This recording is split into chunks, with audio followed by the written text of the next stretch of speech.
Capítulo 26, O Mago Idiota e o Dragão Idiota. Na sala de espera do torneio, os alunos do segundo ano do curso fundamental estavam reunidos. Todos os presentes eram os representantes de suas classes e alunos habilidosos. Com isso, as partidas começaram uma após a outra. E era finalmente a vez da sala de Rudall enfrentar a de Luke. Ambas as classes saíram da sala de espera. Rudall e Luke andaram lado a lado. Luke, eu vou dar o meu máximo, Rudall. Rudall, eu não vou pegar leve com você também. Eu vou lutar com tudo o que eu tenho. Sem se olharem nos olhos, os dois entraram no salão, esperando até que chegasse o momento da última partida. Era uma batalha em equipe entre 5 representantes e a sala de Rudall venceu a primeira e a segunda partida, fazendo o placar ficar em 2-2. Com isso, tudo seria decidido no embate final, mas além disso, os dois só podiam se concentrar no valoroso adversário que estava diante de seus olhos. Árbitro, e agora a partida final irá começar. Junto do sinal do árbitro, Luke começou a tomar distância para tirar vantagem de sua especialização em magia. Mas Rudall não permitiria isso e se aproximou em um instante. Luke estava consciente que não poderia vencer Rudall em velocidade. Então ele avançou para cruzar espadas. Luke. A espada de madeira que Luke usou para se proteger de Rudall foi esplendidamente rebatida e foi mandada girando para o ar. E enquanto Rudall estava pronto para atacar, Luke ainda não. Luke usou magia a curta distância. Normalmente, usar isso desta forma seria muito perigoso, normalmente seria assim. Mas mesmo assim, havia alguns casos em que valia a pena correr o risco. A explosão o lançou para trás, lhe dando alguma distância de Rudall. Luke sofreu alguns ferimentos causados pela própria magia. Ainda assim, ele tomou a distância que queria. E era neste ponto que Luke poderia cumprir seu papel corretamente. Lançando um fluxo constante de magia elementar em Rudall, ele preparava seu trunfo. Não era tão fácil como soava, e havia a possibilidade de falhar. Mas mesmo assim, Luke decidiu encarar esta partida com toda a sua determinação. Ele atacou Rudall com magia do vento, mas o ataque foi evitado pela passada fortalecida com magia de Rudall. Até para Rudall era difícil desviar de tantos ataques do especialista em magia Luke. Rudall mesmo assim. Rudall desviava mais rápido do que podia falar. Mas ainda invocando magia elementar, Luke continuou sua torrente de ataques. Enquanto Rudall desviava, ele tentava se aproximar. Exatamente como Luke, ele usava magia elementar como uma distração para se aproximar, então ele parou. No momento em que ele tentava chegar mais perto, Luke terminou seus preparativos.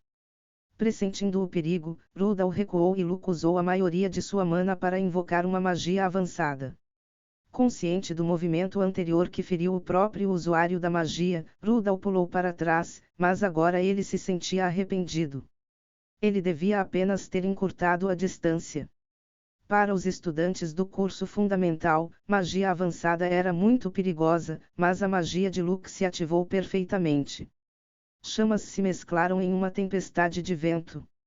O ringue que era usado para os duelos foi envolvido por um pilar de chamas. Luke, que tal isso, Rudall?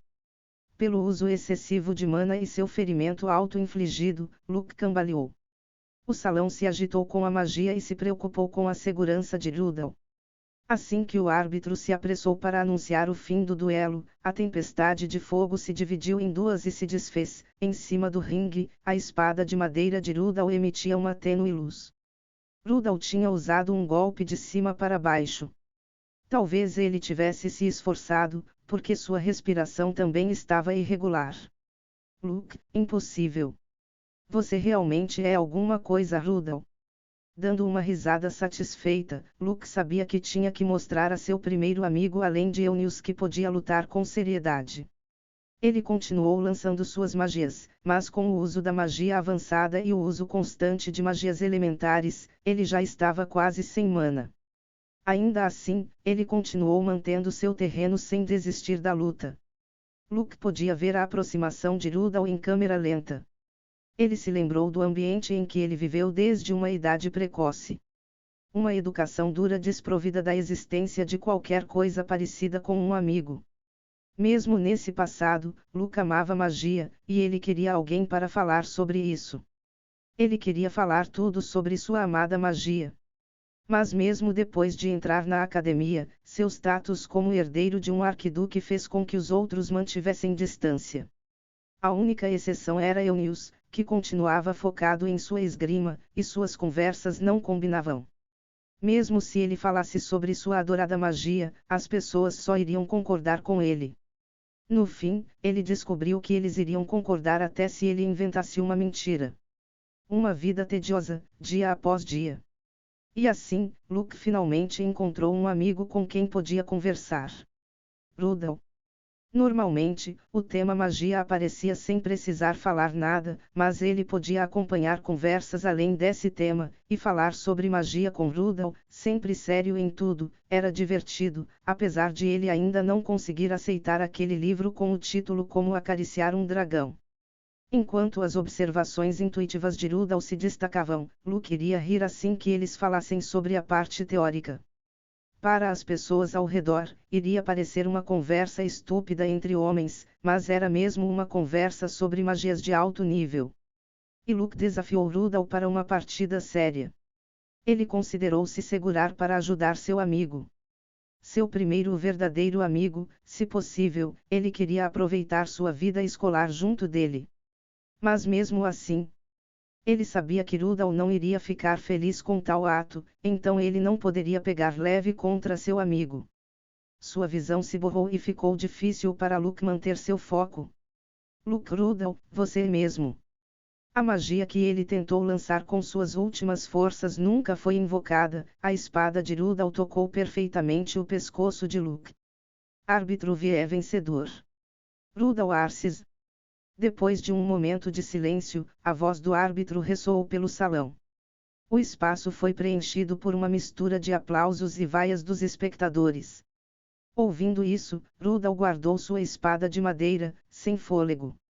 Como se finalmente pudesse descansar, Luke caiu sobre seus joelhos.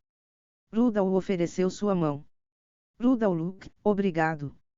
Luke, não é como se eu tivesse deixado você vencer. Eu vou ser o vencedor na próxima vez, então não perca até lá. Assistindo a partida deles da sala dos visitantes nobres, a família real e seus alto-cavaleiros, o diretor também estava presente. Albagiço foi esplêndido, esses herdeiros de arquiduques vão crescer maravilhosamente. Ouvindo as palavras de seu pai, Fina supostamente estava encantada. Fina sim. Rudall dono é forte. Luke dono também. Fina, que merda você está fazendo, Luke? Você está tentando fazer o mestre perder. Vocês não são amigos. Só entregue a partida para ele. E porque não há nada além de monstros na chave da classe do mestre, alguém deve ter armado tudo isso. Mas na verdade, ela estava consideravelmente nervosa. Ela lançou um olhar para o diretor. Em sua cabeça, o diretor era um dos suspeitos. Fina, mas, diretor, este torneio não está um pouco estranho. Fina, pare com isso agora. Se você tentar atrapalhar meu plano, eu não vou ficar calada sobre o fato de você ter distorcido meu testemunho sobre o incidente. O diretor respondeu ao olhar sem expressão de Fina. A propósito, a pessoa que distorceu o testemunho de Fina não foi o diretor. Diretor, com certeza, há muitos competidores de alto nível em uma mesma chave. Mas a academia não cometeu nenhuma injustiça. Fina duvidou das palavras do diretor. O resto da família real assistiu à próxima partida sem interesse. Para dizer a verdade, a ordem deste torneio foi decidida por vários sorteios com os representantes das salas. Ninguém cometeu nenhuma desonestidade. O diretor olhou para Rudall na sala de espera no início da partida seguinte enquanto pensava. Diretor, não importava quantas vezes nós refaciamos isso, todos os adversários poderosos acabavam na mesma chave. Mesmo refazendo a ordem das lutas 5 vezes, o caminho desta criança era sempre o mais difícil. Resistindo à vontade de suspirar, ele explicou a próxima partida para a família real. E escutando a essa explicação, o rei olhou para sua filha. O início desses eventos, desde mais nova, ela não demonstrava nenhuma expressão em seu rosto, não, talvez ela não conseguisse. E este foi o primeiro pedido egoísta dela. Para salvar a pessoa para a qual ela devia sua vida, depois de algumas investigações, ele descobriu que os relatórios sobre Rudolf foram sobrescritos a um ponto anormal, e ele até tinha considerado reexaminar o veredito. Mas a casa Arcis em questão desejava punir esse indivíduo, e mesmo eles sendo da realeza, havia um limite em quão longe eles podiam se meter nos assuntos internos da casa de um arquiduque. Para resolver isso, ele fez uma visita ao torneio. Mesmo se ele não chegasse ao topo, ele iria recompensá-lo com algum prêmio por seus esforços, e dizendo isso, ele iria garantir que ele pudesse se graduar corretamente, ou foi o que ele estava planejando, porém. Albash, eu acabei vendo algo surpreendentemente interessante. Rudolf e Luke, e Eunice. Que crianças interessantes. Nesta visita, ele descobriu algo diferente além de estar atendendo o pedido de sua filha. Ele percebeu que queria um filho desse calibre, poderia ser que esses três se tornaram amigos. Eles estavam se ajudando neste ponto. Eles iriam se auxiliar daqui em diante. O rei Albash pensou nessas possibilidades. O rei de Courtois, Albash Courtois, era um personagem ainda mais secundário do que o próprio Rudolf dentro do jogo. Ele era tratado de tal forma que poderia ser chamado de personagem genérico sobrescrito uma. Seu nome aparecia algumas vezes, seu rosto era mostrado na tela apenas uma única vez no evento da guerra, enquanto as mulheres ao seu redor tinham muito mais importância do que o necessário, o rei nunca disse uma única palavra. Sendo tal personagem, o rei não tinha nem mesmo um histórico detalhado sobre sua vida. Quando até mesmo a rainha tinha um evento secreto de romance, se você pensar bem sobre isso, talvez ele fosse de fato um rei bem miserável. Nota: aqui o tradutor usa o termo mob character, que é um termo para se referir àqueles NPCs genéricos dos jogos que não têm nenhuma característica própria, como o aldeão ou o guarda de